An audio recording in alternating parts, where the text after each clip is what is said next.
Galing po ako sa kalsada. I was born again January 12, 1986 sa pamamagitan ng brochure. Doon po ako na-convert. Lasing po ako. Galing sa may kayang pamilya. 13 years old. Inom na ng alak. 26 years po ako nang makakilala sa Lord. Negosyante kami.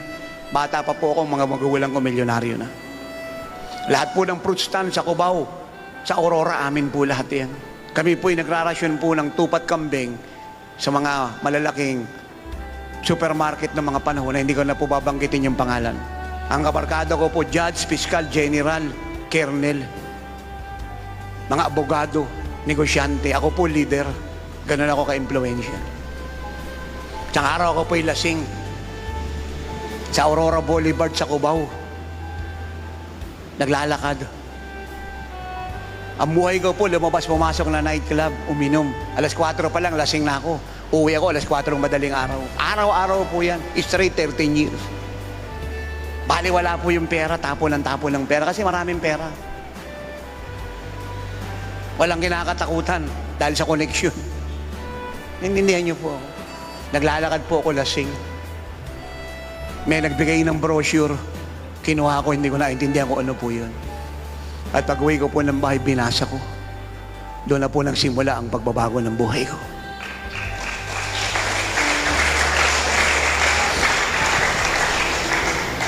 Tinawag ako na ano, sabi niya, apostol kita, kailangan ko ng buhay mo. Binigay ko po kaagad. Iniwan ko po yung negosyo. Napakaraming pera po yung kinikita, iniwan ko. Nag-opose po yung kaisa-isa kong asawa habang panahon, period. Ulitin po natin. Nag-opose po yung kaisa-isa kong asawa habang panahon, period. Eh, ba't ko po nilalagay ng period? Kasi iba po may exclamation point, iba po kama, iba question mark. Kapinapalam po natin sa lahat na yung mga pastor, mga lingkod ng Diyos, yung mga Kristiyano, yung biblical, born again, authenticated Christian, may kaisa-isang asawa habang panahon, period.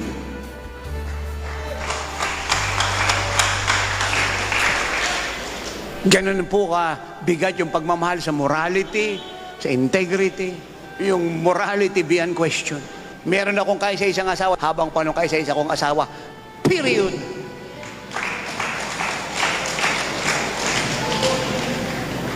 Napakaganda, no? Kung lahat ng asawa ng mga babae, ganyan, ano? Kaisa-isa kong asawa habang panahon, period. Kasi iba minsan tinatanong ano, Bishop, Pastor, yan ba yung asawa mo? Oo, yan. Hindi siya sigurado. Ano yan, Bishop? Ano yan, Pastor? Ano yan, Deacon, Elder? Ano yan, kapatiran, brother, sister? Ayan yan. Ate mo yan? Tsahin mo? Yan. Asawa ko. Ganyan may pagmalay asawa niya. Gana ba namang sabihin, oo, yan, asawa ko yan, kaisa-isang asawa ko habang panahon, period, pinakamagandang babae sa buhay ko, period. Iniwan ko po negosyo, trabaho. Nagsimula ako mag-pioneer sa kalsada. Doon po ako nagsimula sa kalsada. Yung kalsada, kagaya ng Tagiliran na yung kalsada po yan. Winawalisan ko po yung daanan ng sasakyan. At bago po ako magkaroon ng gawain dyan, maghahapunan muna yung kongregasyon.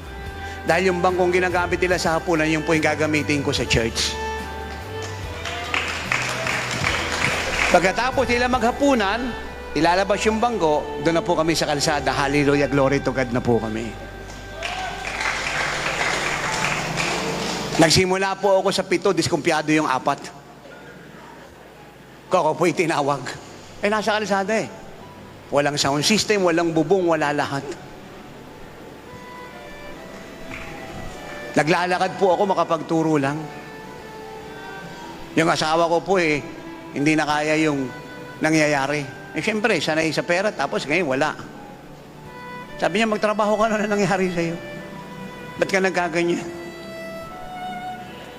Sabi ko, kung magtatrabaho ko, sino mag-aalaga sa mga kawan? Dadami tayo ng dadami. Hindi po siya maniwala. Pero nanindigan po ako. 3 taon po ako sa kalsada. Nililinis ko po yun. At pag kami po yung nag-anniversary, kinakausap ko po yung barangay kapitan, sarado po yung munting kalsada. At pagkatapos anniversary, daan na naman sa sakyan. Balik na naman kami sa Tagiliran. Yung pulpito ko po sa tabi ng poste. Poste ng Meralco. Kahit umuulan, di kami umaalis. Diyan po ako nagsimula. And I am honored dahil ang Misaya po hindi pinanganak sa palasyo, sa Sabsaban. Malalaman po natin ang totoong apostol at totoong ministeryo pag nalaman natin kung paano sila nagsimula at naglingkod sa Diyos. Hindi ako produkto ng dibisyon, produkto ko ng awa ng Diyos. At sa maiksing panahon, ang buong mundo po'y naabot ko.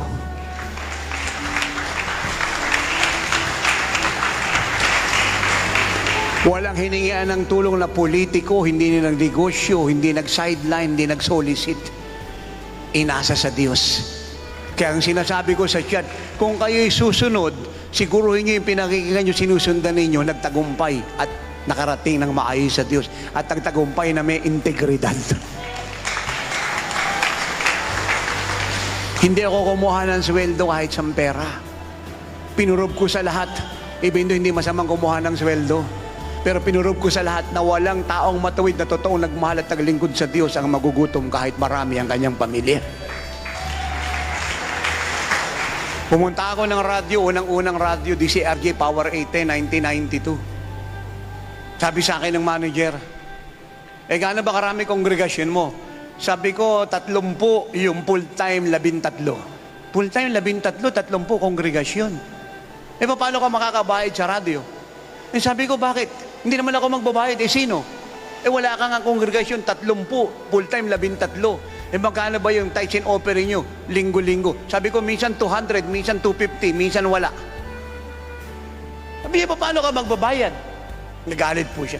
Sabi ko, hindi naman ako magbabayad. Wala ka nga supporter na Koreano, wala akong supporter na Amerikano. Hindi ka nagsusolicit. Full-time 13, ito yung tithes and offering nyo. Paano ka magbabayad? Hindi nga ako magbabayad. Sino nga? Siya nga Siya nga nagpapunta sa akin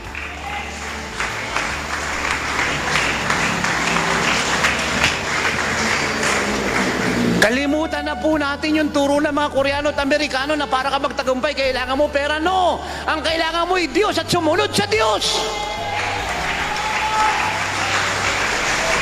Galit po yung manager. Sabi niya, yabang mo naman. Sabi niya, hindi po ako nagyayabang. Nagsasabi lang ako ng totoo. Hindi naman masama magsabi ng totoo Hindi ba karangalan niya kung sabihin ko siya magbabayad? Natutuwa ang Diyos. Sino pa ba gusto natin ipagmalaki? Tell me.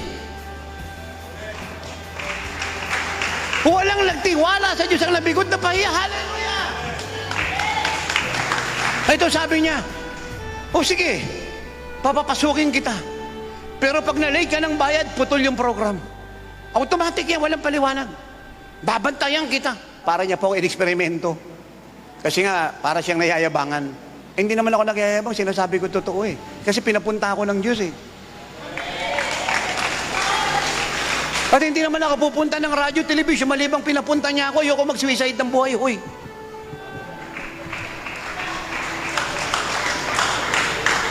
Hindi naman sasabihin sa akin ng marami, hindi dito ako sa radyo kasi may pambayad kami. Hindi dito ako sa TV kasi may pambayad kami, kasi may burden ako, kasi meron akong kakayahang mangaral.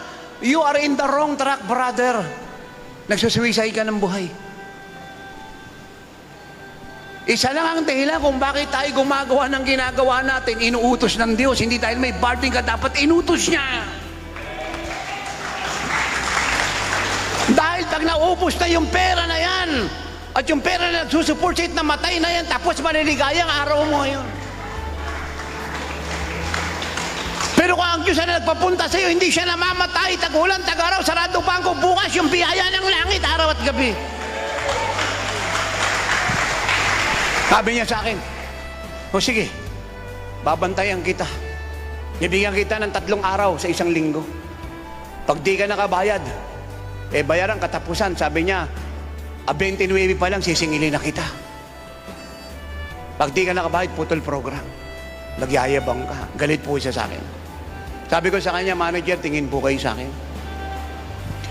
Yung ako makakasabay ko rito sa radyo, may mga pera yan. May supporter ka ako yan.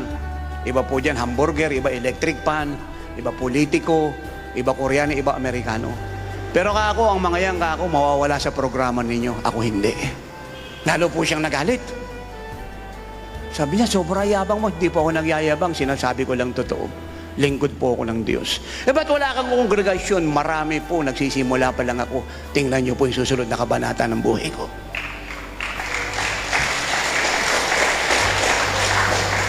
Binabantayan niya po ako. Dumating po ang 28. Kasi katapusan, 30 yun eh. 29, sisingilin niya na ako. Sabi niya, Pustol! Hindi pa ako tinawag na Pustol eh. Walang galang eh. Pustol! 28 na ngayon. Bukas bayaran mo. Pag di ka nakabayad, putol programa mo. May usapan tayo. Sabi ko, manager, kahit di niyo po sabihin, pag di ako nakabayad, ako po aalis. Kasi may integrity ko. Pero inuulit ko po lahat po na mga kasabay ko po ritong may pera. May supporter mula sa hamburger, sa electric pan, sa politiko, sa Amerikano, Koreano, mawawala ako po hindi. Ba't sila mawawala? Hindi naman pinapunta ng Diyos dito yan eh.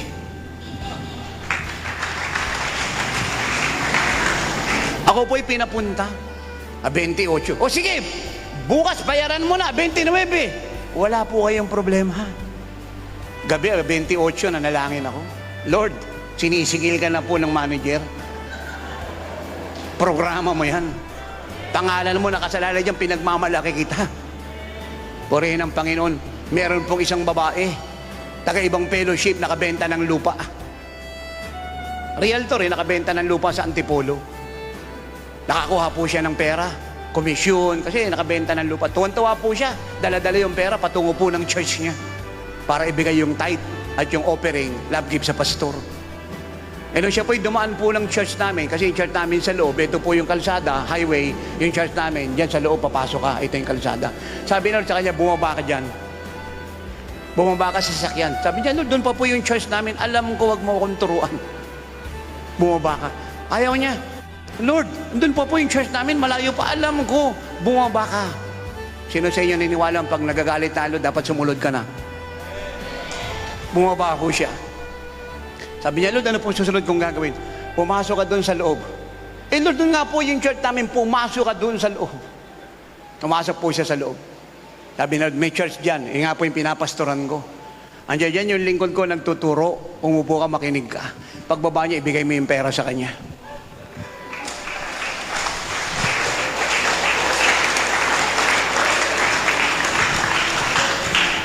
Naiintindihan niyo po ako. Sabi niya, Lord, i-touch ko po ito. Alam ko, pero yung tithe, akin ako, may-ari ng church, ibigay mo sa kanya yan. Nang pumalakpak mga tao rito. At ako po'y bumaba ng pulpito. Hindi niya po maintindihan yung nangyari. Nabibigay ng Lord sa'yo. Binilang ko po pambayad sa radio.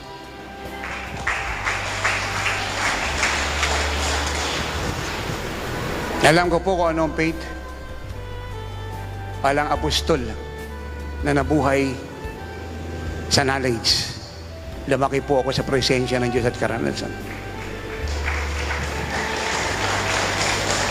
At wala pong nakinig sa akin sa bansang ito't buong mundo ang naging kagaya ng dati. Naunawaan niyo po ang tinuturo ko, hindi. Kilala niyo ako na lubos o hindi na po mahalaga kung sino ko, mahalaga si Kristo. Pero pag umuupo kayo sa apostol, habang nakaupo po kayo at nakikinig, yung inyo pong espiritual na kalagayan, umangat, nang umangat, nang umangat, nang umangat, nang umangat. At umangat na po ang inyong espiritual na kalagayan, aangat na rin po yung bilang ng kongregasyon, yung finances sa church, aangat na rin. At yung visitasyon ng Diyos, aangat na rin. Pag may nangyari sa inyo, may mangyayari sa lahat ng bahagi ng buhay niyo. At naglilibot po ako sa buong mundo, sarili naming gastos. Wala pong support kahit kanino. Pinayaman kami ng Diyos. Ang natutuhan namin mag-asawa, isa lang. Lahat ng amin gamitin sa pagliligtas ng kaluluwa. At kung anong ibinigay namin, 100,000 ang sobra na ibinabalik ng Diyos.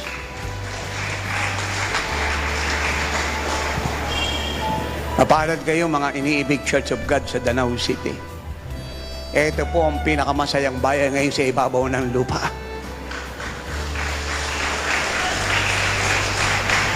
At lahat na nagbukas ng puso sa pagdating ng lingkod ng Diyos dahil siya ay pinadala ng Diyos. Katotohanan ang sinasabi ko sa inyo, kahit sa gusto ng diablo, bless kayo. Ulitin natin, kahit sa gusto ng diablo, bless kayo. Yan po ang calling ng church. Come, follow me, be like me. Yan po ang works ng church.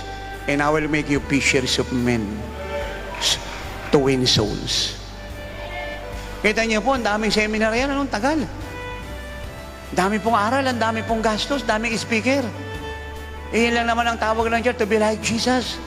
Yung trabaho niya is to win souls. Kasama ng signs, wonders, and miracles. At hanggang ngayon, hindi po nagbabago yan. Pinasok lang po ng diablo yung boxing sa church. Pinasok po ng diablo po yung sistema ng mundo sa church. Lahat po ng kasalanan ng mundo, pinasok sa church. At yung church naman para makapagligtas, kinuha ng kinuha. Ang sabi ng Lord, iligtas mo yung boksingero, hindi niya sinabing makipag-boxing ka na. Akong kausap dito. Ulitin natin, ang utos ng Lord, iligtas natin yung mga boksingero, hindi sinabi na makipag-boxing ka. Sinabi nun, samahan mo siya sa boxing, sa Macau at Las Vegas. Ang utos ng Lord, iligtas mo yung boksingero, huwag mong talunin, huwag mong saktan, iligtas mo! Ang utos ng Lord, iligtas yung mga artista, sinamahan niya sa pag-artista, sinamahan niya sa kissing scenes.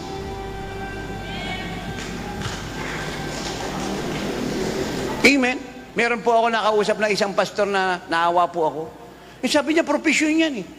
Pinagkikitaan yan eh. Okay, what shall a man profit if he gains the whole world and loses his own soul? Hindi mo alam kung anong kabanalan sa langit, hindi mo alam kung ano yung sabihin ng lalaki, hindi sa babae, hindi yung asawa, pinapahalikan mo sa iba. Dahil sa pera, talo ka pa ng hapon, mag-repent ka, huy. Mahalaga pa ba sa iyo yung pera kaysa kay Kristo? Nag-ibig mo bang sabihin sa akin, ito dati agogo dancer. Dahil ito yung prophecy, pinakikita nung siya nakakilala sa Lord, sasayaw pa rin kasi dito siya kumikita, kamangmang mo naman. Ang sinamang nakikristo ay bago ng nilalang, bagong trabaho, bagong buhay, bagong isip, bagong kinabukas, bagong puso, bagong gawa.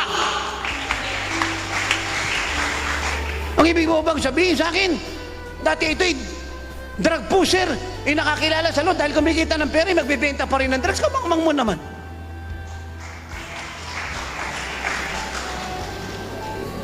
Kailangan po ng body of Christ ngayon ito toong gospel. Hindi po kinulayan at pininturahan. Ano sabi ng Persian 2:15, 16, 17? Love not the world, the system. Hindi niya po sinabing 50%, it is 100%.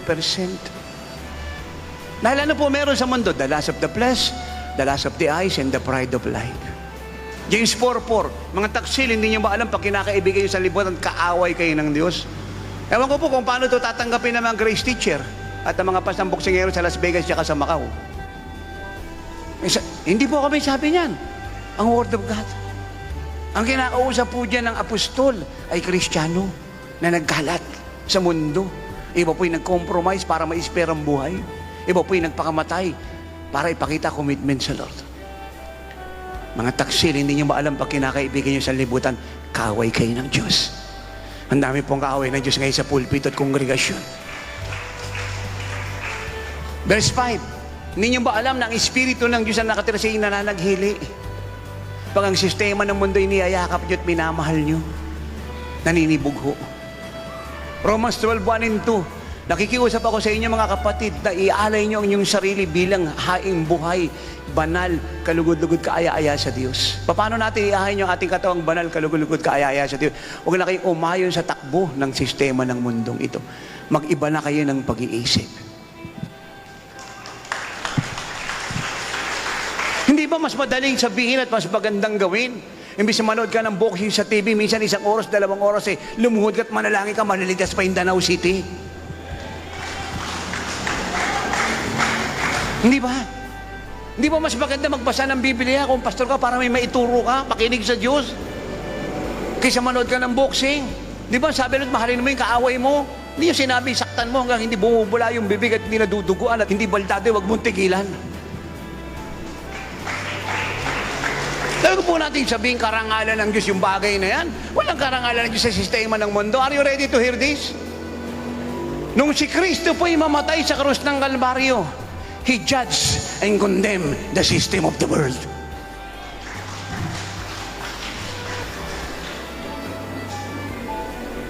Ulitin po natin. Nung si Kristo po'y mamatay sa krus ng Kalbaryo, automatic, He not only judged the system of the world, but He condemned it. Ano sabi ni Paul sa Galatians 6:14? The world has nothing, I have nothing with the world, and the world has nothing with me. Wala akong bahagi sa mundo at ang mundo'y walang bahagi sa akin. The system. Ang mahalaga lang po sa atin sa mundo yung tao, hindi yung sistema.